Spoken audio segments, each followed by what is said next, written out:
구약성경 127페이지에 기록이 되어 있습니다. 출애굽기 29장 36절, 37절 우리 한 목소리로 함께 읽도록 합니다. 매일 수송아지 하나로 속죄하기 위하여 속죄제를 드리며 또 제단을 위하여 속죄하여 깨끗하게 하고 그것에 기름을 부어 거룩하게 하라. 너는 이레 동안 제단을 위하여 속죄하여 거룩하게 하라. 그리하면 지극히 거룩한 제단이 되리니 제단에 접촉하는 모든 것이 거룩하리라. 아멘. 오늘 본문은 아론과 성막에서 제사장 위임식과 매일 드리는 번제에 관한 지침을 다루고 있는 본문입니다.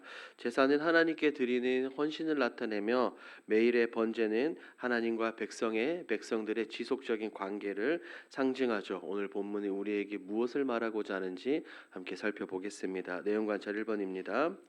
하나님께서는 제사장 위임식을 며칠 동안 진행하라고 하십니까?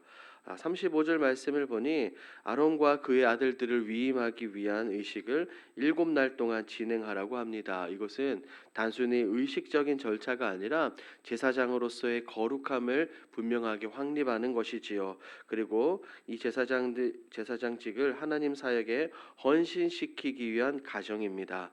우리 7일이라는 것은 우리가 잘 알고 있듯이 성경에서 완전함과 충만함을 상징합니다. 이것을 통해 하나님께서 요구하시는 거룩함과 순종의 중요성을 분명하게 알 수 있습니다. 백성들의 대표를 대표하는 제사장들이 하나님 앞에서 철저하게 거룩하고 정결하고 구별된 자로서 그 사역을, 그 사명을 잘 감당하기 위함이죠. 2번입니다. 하나님께서는 이레 동안 거룩한 제단을 위해 무엇을 하라고 하십니까? 하나님은 이레 동안 제단을 거룩하기 위해 속죄 제사를 드리며 제단을 거룩하고 제단을 정결하게 하라고 분명하게 말씀하십니다. 매일 한 마리의 숫송아지를 속죄 제물로 드리라고 하시죠. 이것은 제단 자체를 정결하게 하라는 의미입니다. 그리고 거룩하게 하기 위함이에요. 제단은 어떤 곳입니까? 하나님께 드리는 이 제사가 모든 희생 제사가 이루어지는 중심 장소로서 반드시 그곳은 거룩해져야 하기 때문입니다. 이런 속죄 의식을 통해 제단은 거룩하게 되며 이후에 제단에서 드려지는 모든 제사들이 하나님께 제대로 온전히 상납될 수 있는 것입니다. 하나님은 이 과정을 통해 제단을 구별하시고 거룩하게 사용하시겠다는 하나님의 뜻을 분명하게 나타내 보이셨습니다. 이 부분을 우리 연구와 묵상에서 조금 더 다뤄보도록 하겠습니다. 하나님께서는 왜 이레 동안 위임식을 진행하고 속죄제를 드려 거룩한 제단이 되게 하십니까? 앞서 살펴본 것처럼 이 이레라는 것은 완전함과 충만함을 상징합니다. 하나님께서 이레 동안 이 위임식을 명령하신 것은 제사장직의 신성함과 그리고 이것을 수행하는 자들이 하나님의 기준에 하나님의 뜻에 맞게 철저히 준비되고 구별되어야 된다는 것을 분명하게 우리에게 말하고 있죠. 하나님 앞에서는 거룩함이 온전히 완성되어야 되는 과정이라는 것을 분명하게 말합니다. 더불어 이 제단에서 드리는 속죄제와 제단의 정결 과정은 하나님의 거룩하심을 나타내며 더불어 죄와의 분리를 상징하기도 합니다.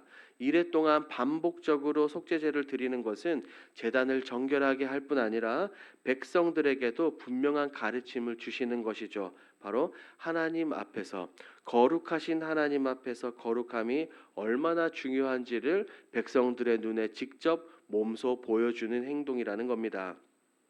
또한 제단은 이스라엘 예배의 중심이자 하나님과 백성들 사이의 관계를 연결하는 귀한 도구입니다. 만약에 이 제단이 정결하지 않다면 이후로 드려지는 모든 제사와 그리고 모든 예배 자체가 효력이 없어지게 되는 겁니다.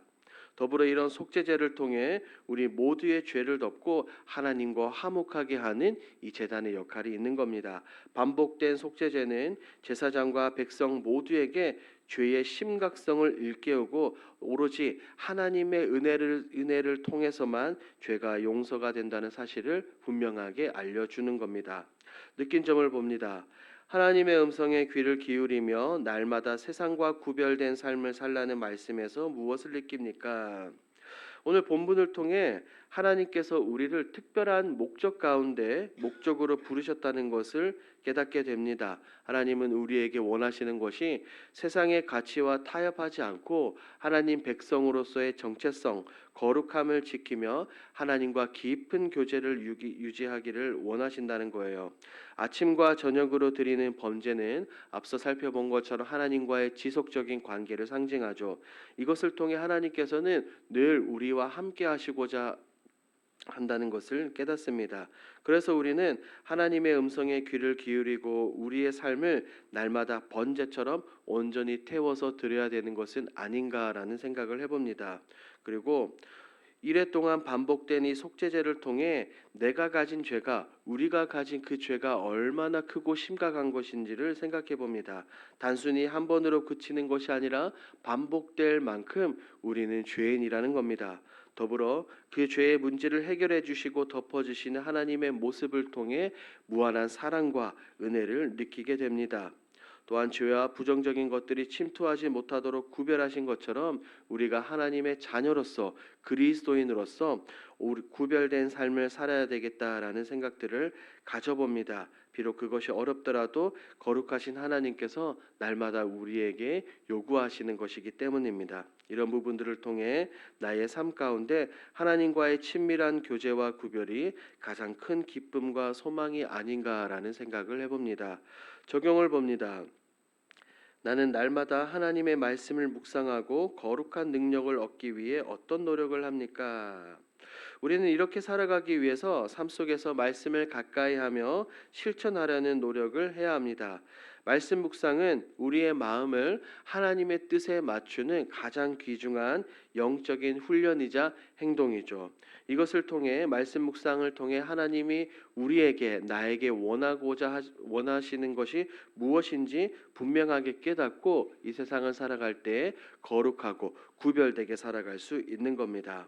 성경을 보면 다윗이 그랬습니다. 시편 1편을 보면 그랬죠. 여호와의 율법을 즐거워하여 주야로 그 율법을 묵상한다라고 말입니다. 다윗은 날마다 말씀에 자신의 마음을 맞추고자 힘써 노력을 했습니다. 그리고 끊임없이 거룩한 삶을 살려고 노력했던 것입니다. 이것을 기억하며 우리도 그렇게 살아야 되지 않을까 생각해 봅니다. 결단을 봅니다. 아침 저녁으로 하나님을 만나기 위한 영적 습관으로 무엇을 실천하겠습니까? 매일 아침을 우리가 지금 하는 것처럼 말씀 묵상으로 큐티로 시작을 해보는 겁니다. 매일 정해진 말씀을 읽고 큐티하며 그 가운데 있는 하나님의 뜻을 발견해 하나님의 뜻에 맞도록 살도록 노력해야 하는 겁니다. 더불어 하루 종일 기도와 찬양의 시간을 보내보십시오. 무시로 기도하며 입술로 끊임없이 찬송을 불러보십시오. 찬양하며 기도할 때 놀라운 일이 일어난다는 사실은 우리는 성경을 통해서 알 수 있고 우리의 삶을 통해서 이미 알 수 있습니다. 이것을 기억하시고 날마다 신앙생활 가운데 이 모든 것을 실천하시는 저와 여러분들이 되길 우리 주님의 이름으로 축복합니다. 아멘. 함께 기도합니다. 첫 번째, 매일 스스로를 정결하게 하는 삶을 살게 하옵소서. 두 번째, 매일 하나님의 말씀 앞에 나아가 세상과 구별된 삶을 살아낼 능력을 공급받게 하소서. 우리 11월 공동기도 제목입니다. 지역 주민들에게 불편함을 끼치지 않게 하시고 안전한 공사가 되게 하옵소서. 마지막, 외벽 공사가 안전하게 이루어지게 하옵소서. 이와 같은 공동기도 제목으로 기도하시고 여러분들이 가지고 오신 개인기도 제목으로 우리 자유롭게 기도하시다가 돌아가겠습니다. 우리 주여 힘차게 부르짖고 기도합니다.